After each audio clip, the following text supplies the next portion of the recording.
Bonjour les amis, je fais mon grand retour après de longs mois d'absence. J'essaierai dorénavant de poster plus régulièrement de vidéos sur ma chaîne. Bref, là je reviens avec du lourd et oui, sans plus tarder, je laisse place à l'intro. Moi qui dis Luffy, je serai le roi des pirates!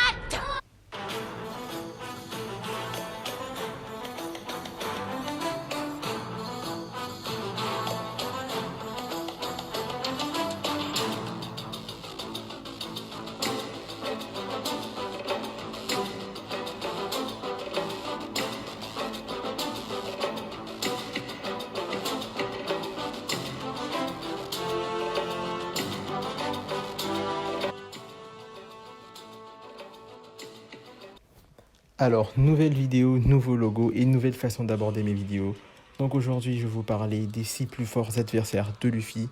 Déjà, pour mettre les bases, je vais parler uniquement des adversaires qui se sont directement battus contre Luffy, donc un vrai combat. Et je mets déjà hors de cette liste les empereurs. Notez que je fais cette vidéo que par rapport à l'avancée de l'anime et non par rapport au scan, voilà, comme ça tout est dit. Et aussi, avant de commencer ce top 6, je dois vous dire sur quoi je me suis basé pour l'établir. Déjà, on sait que le monde de One Piece, lors d'un combat, il faut prendre en compte plusieurs critères, énormément de critères, et ce n'est pas uniquement le plus fort en termes de puissance brute qui gagne le combat. Logique. Il y a le type de fruit du démon à prendre en compte, l'intelligence du personnage, la maîtrise des différentes formes de haki, la maîtrise totale de son fruit du démon, aussi appelé éveil, etc. etc. Donc vous l'aurez compris, qui dit classement de puissance implique forcément tous ces critères et donc une analyse bien plus poussée que juste dire vu que Luffy a battu tel gars et que ce gars s'est fait battre par celui-ci, donc forcément il est plus faible. Alors non, bref, on va d'avance laisser ce type de raisonnement de côté. Vous prenez ces raisonnements, vous les mettez de côté. Et je vous demanderai juste avant de continuer d'appuyer sur pause, oui, juste là, maintenant. Vas-y. Alors sans plus tarder, voilà l'adversaire de Luffy que je placerai en 6ème position.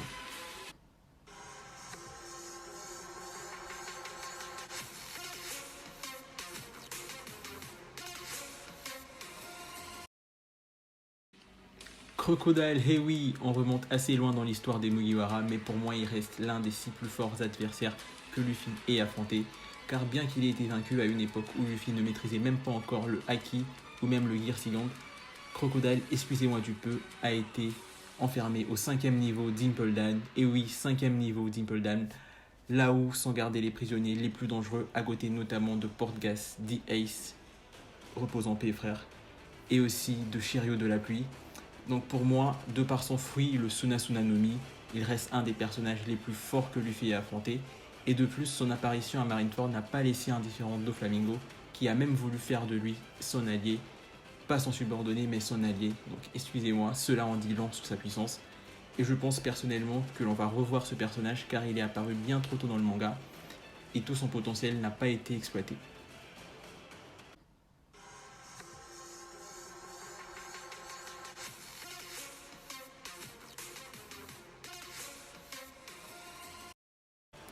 En 5ème position, Cracker, Charlotte Cracker, l'homme qui a mangé le fruit du Bisu Bisu no Mi. On vient de faire un grand bond en avant dans l'histoire de One Piece, mes amis. C'est l'un des commandants de l'armée de Big Mom, avec une prime qui s'élève à 860 millions de berries. On passe littéralement dans une autre catégorie, et oui. Avec son fruit de type Paramecia qui lui permet de générer à l'infini des soldats biscuits à l'infini, qui sont dotés d'une force assez élevée, Cracker reste un des adversaires qui a causé pas mal de soucis à Luffy et qui, sans l'intervention de Nami, rappelez-vous bien, Luffy aurait eu encore plus de mal à le mettre au tapis. Donc pour moi, il mérite logiquement sa place dans ce top 6 et devant Crocodile au vu des faits énoncés, car bien que les deux ont à peu près le même point faible, c'est-à-dire l'eau qui dans un cas a affaibli l'un et dans l'autre a ramolli l'armure des biscuits soldats, mais niveau puissance, efficacité de fruits et résistance, Cracker surpasse de loin Crocodile.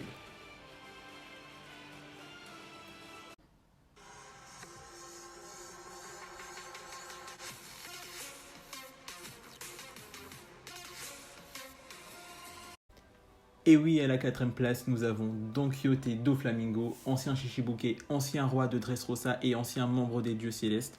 Il a une prime qui est restée bloquée à 345 millions de berries quand il est devenu Shichibuke, mais il n'y a aucun doute que cette prime aurait été beaucoup plus grande s'il n'était pas devenu Shishibuke.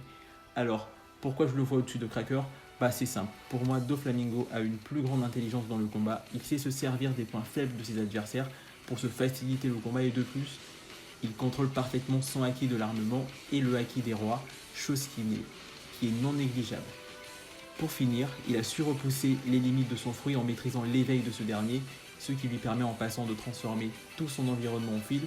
Pour moi, dans ce contexte, malgré le fait que Cracker soit capable de créer autant de soldats biscuits que possible, il aura une grosse difficulté à venir à bout de Doflamingo, alias le Joker.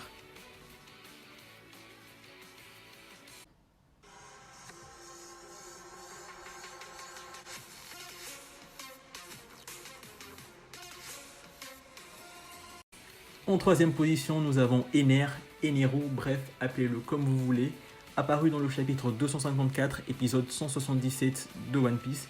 Ener est le dieu de Skypiea, l'île céleste, il possède le fruit du Goro Goro no Mi, ce qui fait de lui, selon moi, un adversaire terriblement redoutable, bien que lui aussi il ait été battu sans trop de mal par Luffy. N'oubliez pas que c'était uniquement dû au fait que Luffy, homme caoutchouc, était immunisé de la foudre, donc par conséquent aucune des attaques d'Ener n'était efficace face à Luffy. Mais n'oubliez pas que ce personnage avait démontré une maîtrise impressionnante du acquis de l'observation, qu'il appelait mantra. Ce mantra lui permettait de surveiller toutes les personnes présentes sur son île grâce à l'électricité statique, et cela lui permettait aussi de pouvoir prévoir les attaques de ses adversaires. Incroyable, non? Notez que Oda dit ensuite de lui que s'il avait été sur Sky Blue, il aurait eu à l'époque une prime de 500 millions de berries, alors que Luffy n'avait qu'une prime que de 100 millions de berries. Bref, cela résume bien la puissance de Ener. Et pour moi, bien sûr, aucun des pirates cités précédemment ne ferait le poids face à lui.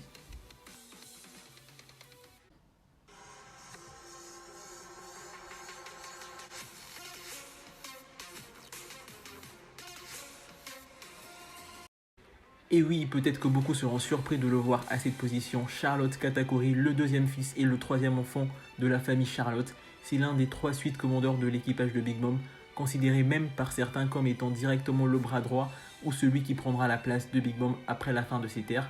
Il possède le fruit du Moshi Moshi no Mi, fruit de type Paramecia qui lui permet de créer, de contrôler et de se transformer en Moshi, qui est une espèce de riz gluant. Il maîtrise les 3 types de haki, armement, observation et le haki des rois. Il a une résistance incroyable qu'il a démontré notamment en résistant aux multiples attaques du Gear 4 de Luffy lors de leur affrontement.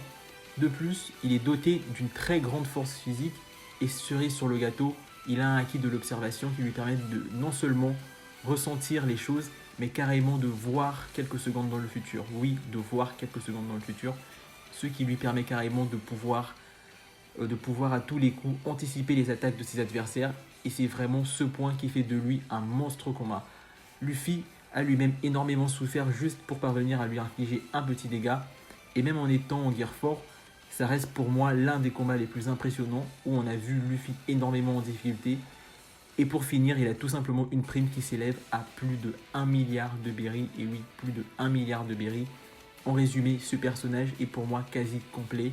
Il est intelligent dans le combat car il analyse très vite les actions de son adversaire. Il a une très grande force physique, une très grande résistance aux dégâts. Il a une maîtrise totale de son fruit et sa maîtrise poussée du acquis de l'observation lui permet encore plus de fermer le débat avec les autres personnages cités précédemment. Mais alors, la question que vous devez vous poser, c'est de savoir qui peut être au-dessus de ce monstre de puissance.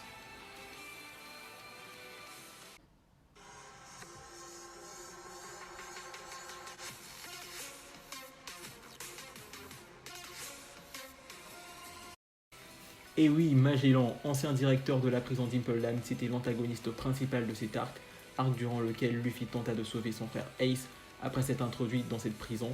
Il possède le fruit du Doku Doku no Mi, fruit du poison, et oui, Magellan est un homme poison. Alors, pourquoi occupe-t-il la première place de ce top? Il y a plusieurs raisons, à savoir déjà le fait que c'est le seul personnage de ce top que Luffy n'a pas pu battre. Rappelez-vous qu'il s'est retrouvé de nombreuses fois à terre face à lui. Et selon les dires de Mr. Two, Magellan arrive à faire taire tous les prisonniers d'Impel Down, même Crocodile et Jinbei se sont inquiétés de l'arrivée de Magellan lors de leur évasion. Jinbei et Crocodile, s'il vous plaît. Et il possède un fruit ultra efficace, capable de neutraliser en 2 secondes n'importe quel adversaire. La preuve, il a réussi à mettre au tapis Barbe Noire et son équipage avec une seule attaque. Une seule attaque. Vous vous en rendez compte? Le grand Shiryu de la pluie qui était enfermé au niveau 6 d'Impel Down a été vaincu par Magellan alors que Magellan passe la plupart de ses journées soit à dormir ou aux toilettes car ce dernier a une diarrhée constante et oui, et ce n'est pas une blague. Donc de ce fait, il n'a que très peu de temps pour s'entraîner ou faire quoi que ce soit d'autre et malgré ça, il arrive toujours à faire régner un climat de peur à son approche.